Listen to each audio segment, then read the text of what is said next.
Hello internet friends.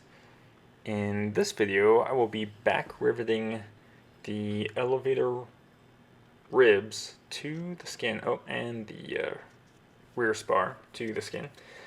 Yeah, so you're going to see me preparing that, and after you do one elevator, the other elevator goes together so much faster, and that's kind of why I wanted to do one and then the other, so if I made mistakes I wouldn't make them on both at the same time. Although, if you were astute and you saw in the beginning when I had the skin flipped over, you would have caught a mistake that I made. But in the meantime, what I'm doing is I put some Quicos in there so I could lift the skin up, a millimeter off the surface, and then put the rivets in, and then tape them down so they won't fall out, and then put the rib structure on, and then back rivet it to the skin. Now, if you haven't seen back riveting before, one thing that's very important is to make sure that metal plate is actually behind what you're back riveting. Otherwise, you're gonna have a bad time. And is it about here? Nope. I think I do one more when I realize my mistake.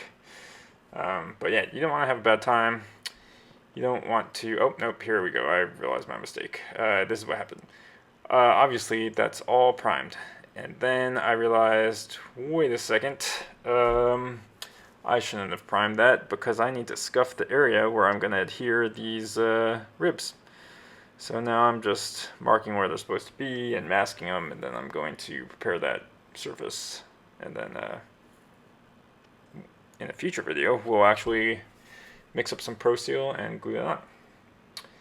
So I'm actually exhausted today. So this morning I figured kids are in school, so got a few hours left during the day, and I need a break from work. So went and got in the light sport, and I figured I would knock out my currency. So I could, if you're not familiar with flying, you need 3 landings in a 90-day period to be considered takeoffs and landings in a 90-day period. Obviously, if you're landing, you must have had a takeoff, right? So you need 3 takeoffs and landings, not necessarily to a full stop, that's at night.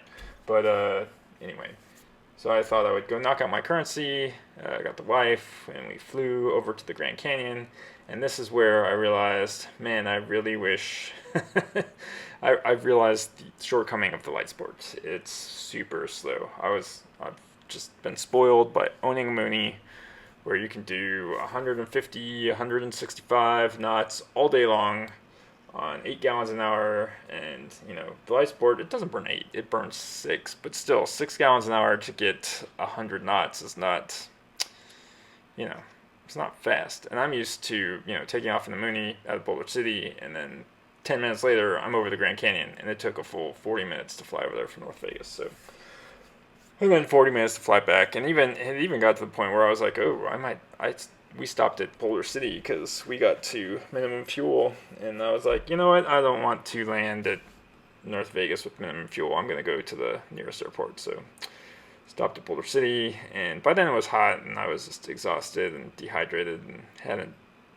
drank enough water. So yeah. So anyway, what you see me doing here is correcting my mistake of not masking this before I prime. Luckily, Rust-Oleum seems to come off super easy with just acetone, so that makes me wonder in the future how good this is going to be to protect.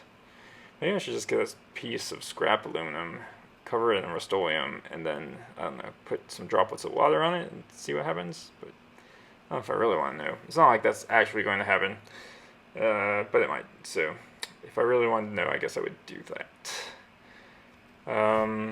So yeah.